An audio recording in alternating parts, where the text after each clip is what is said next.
These are heading in a long direction. Well, that's not good English, is it? I tracked them from over here. There are more of them over here. So industrious.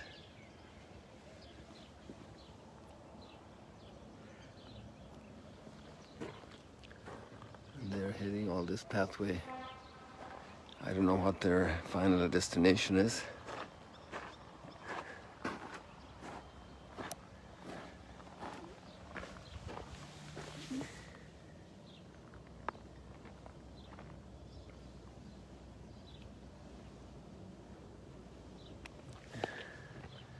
All the marvels of nature, from the big sun burning, which is actually one of the smallest stars.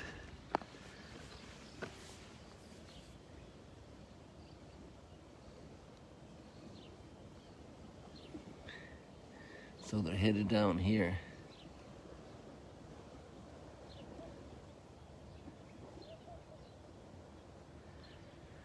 This seems to be their destination. There's another hole here where they're coming out. Or maybe that's in a different group, who knows.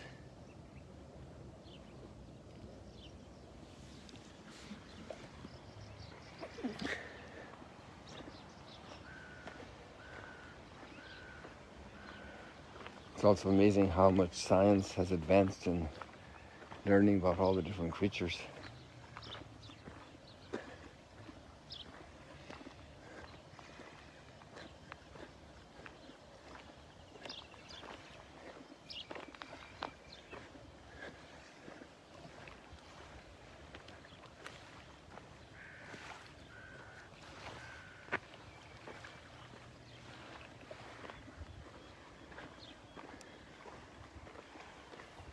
The other little details that one of them struck me was Menaean, who's a close friend of Herod the Tetrarch.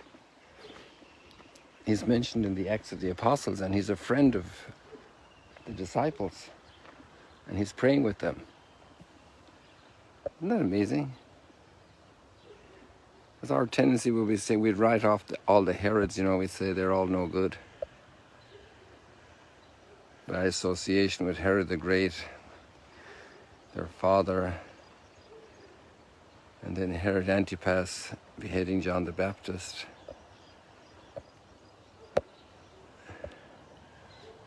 It's amazing how in every group of human beings there are people who are saints. And maybe in every group of human beings also there are people who need a lot of help to avoid becoming criminals, or mean, or harmful, or hurtful.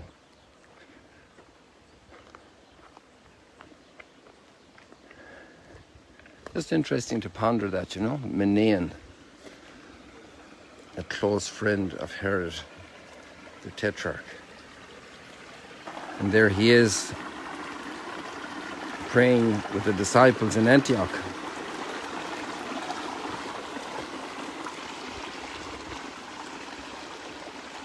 It's really fascinating how the society develops and works everywhere.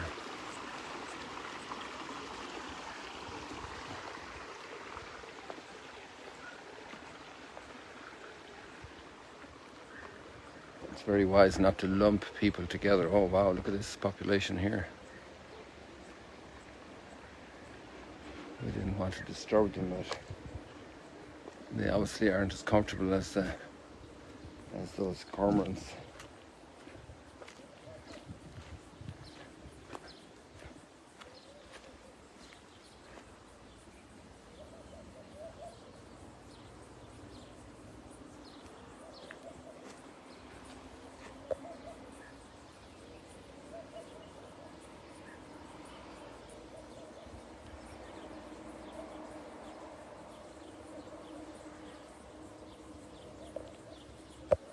Birds of a feather flock together.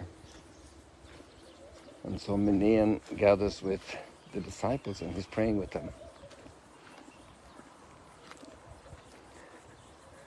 We consider groups of people, sometimes we make flat out statements about them without meeting them, without encountering them. Culture of encounter, to develop that ability to meet the others. Encourage others to do that.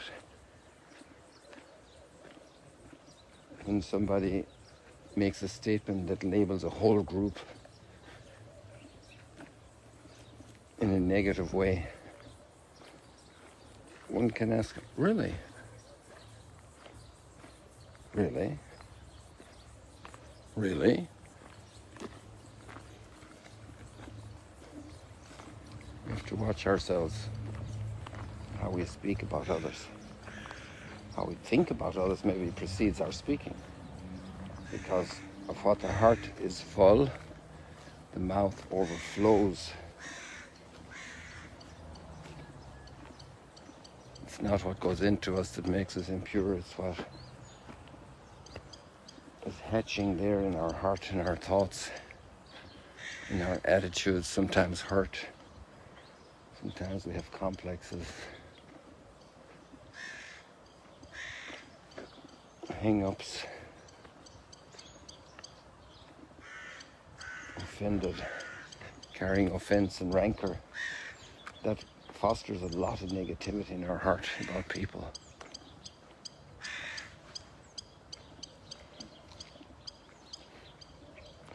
And especially for those of us who call ourselves disciples of Jesus,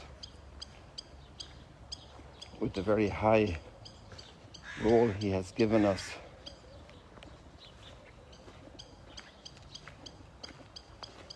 salt of the earth, which is very different than light of the world, but they're complementary. Can't hide the light if nobody sees the salt in the meat, except you have that sea salt, those big grains. And I don't know if you want anyway to see a half teaspoon of salt or even a quarter teaspoon of salt, because nobody wants to put that in their mouth, or at least most people don't.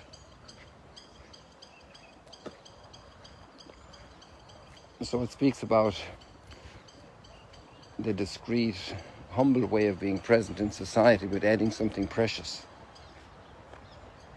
Adding something very precious. Conserving life, building up life, culture of life, the salt of the earth. Savor. Many people are bored, tired, exhausted, depressed. Add a little salt. Bring taste, savory flavors that bring a twinkle in the eye, a delight in the heart, that allow people to relish a meal.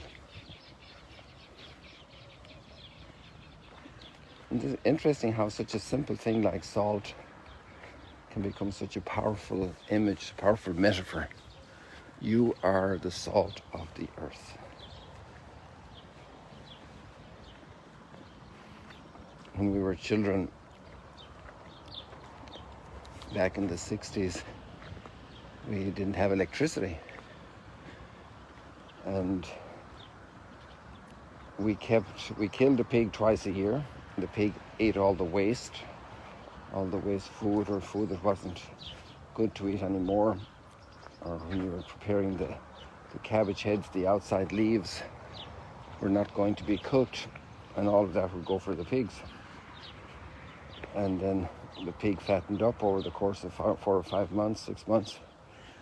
And then the day of slaughter came, but we didn't have refrigeration, so how do we keep the meat? Well, the meat was cut up into big pieces, and then it was placed in a bed of salt, wrapped in salt, on a concrete trough in the ground,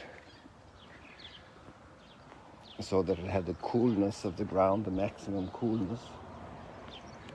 And in Ireland, the ground doesn't get too hot like here.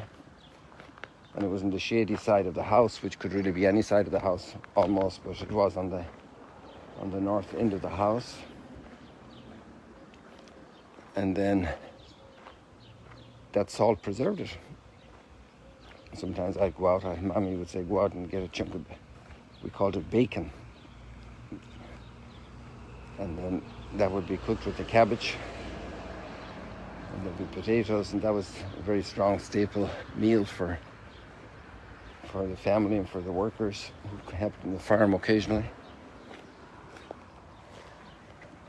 The salt. But then when we finished that, after another 4 or 5 months or 6 months of having finished all that meat, then we had to clean out the trough for the next one, for the next pig.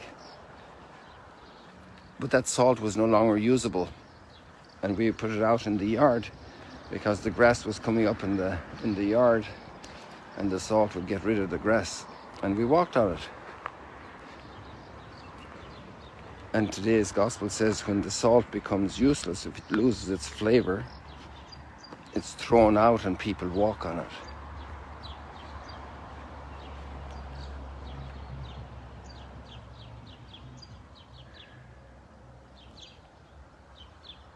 People walk on it. And so there's a great challenge for us there, because in contact with the world, it's easy at times to lose our identity, that authenticity, being a Christian. It's challenging.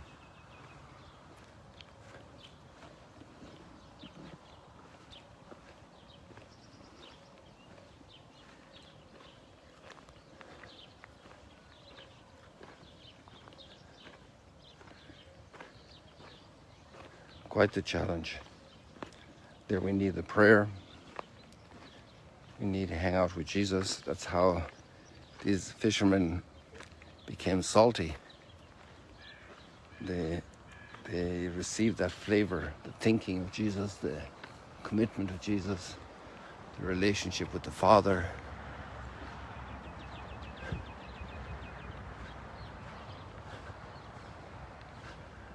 I see some kittens playing here.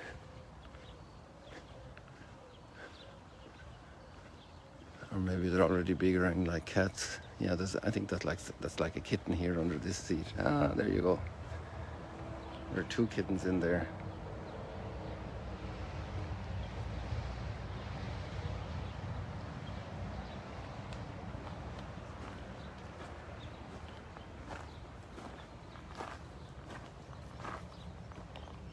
They're gone into hiding down there.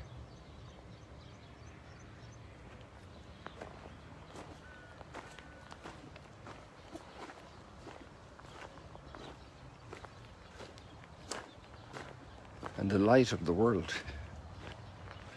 that's more obvious and evident. But light can be gentle or it can be harsh. Indirect light as well is very interesting. Like right now we don't see the sun, but we see the effect of the light there. You are the light of the world. What a great calling.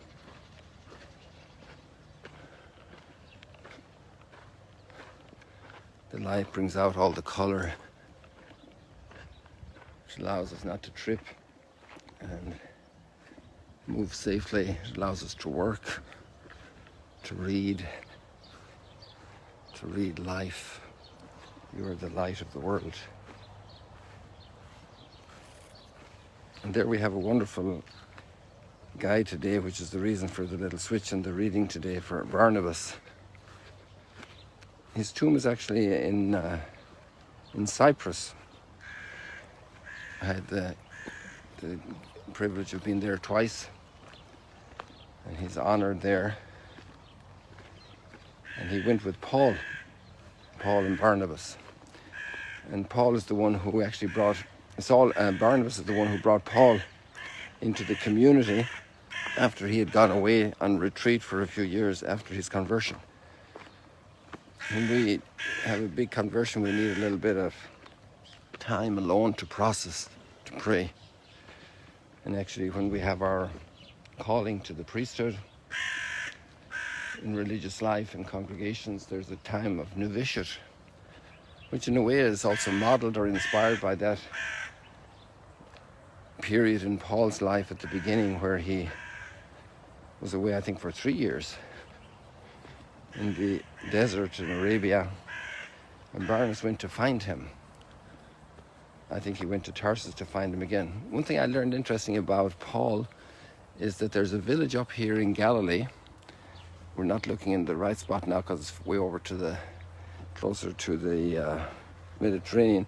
There's a town called Giscala, Gish, and there's a very strong, pretty established understanding that Paul's family was from there, but because of the Romans, they had to leave, and they ended up in Tarsus. And I only learned that a couple of months ago from a resident there who actually works here.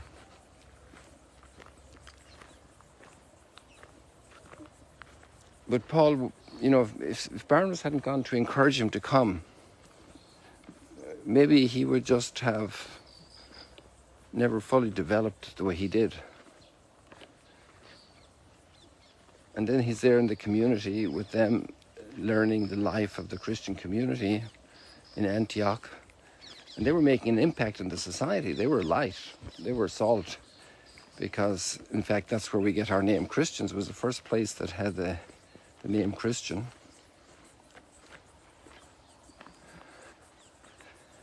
As the name for all of us who follow Jesus.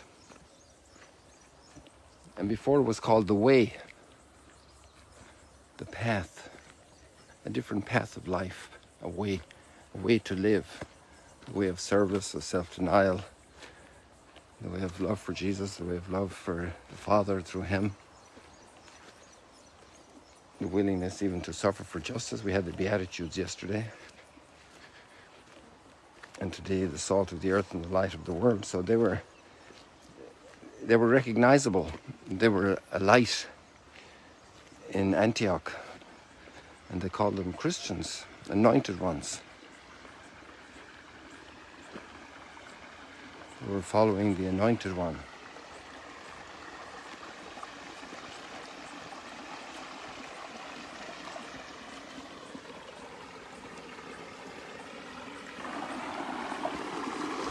Go out to all the nations and proclaim the good news. In the moment of prayer, they discerned this was what they needed to do, and they headed off to Cyprus.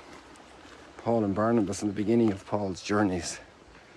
What an amazing treasure for a community to have somebody who is an encourager, a member of the family who is always noticing who needs encouragement. That's what Jesus said to Peter when he was in the boat after teaching the multitudes from the sea, to the Sea of Galilee. He said, go out into the deep.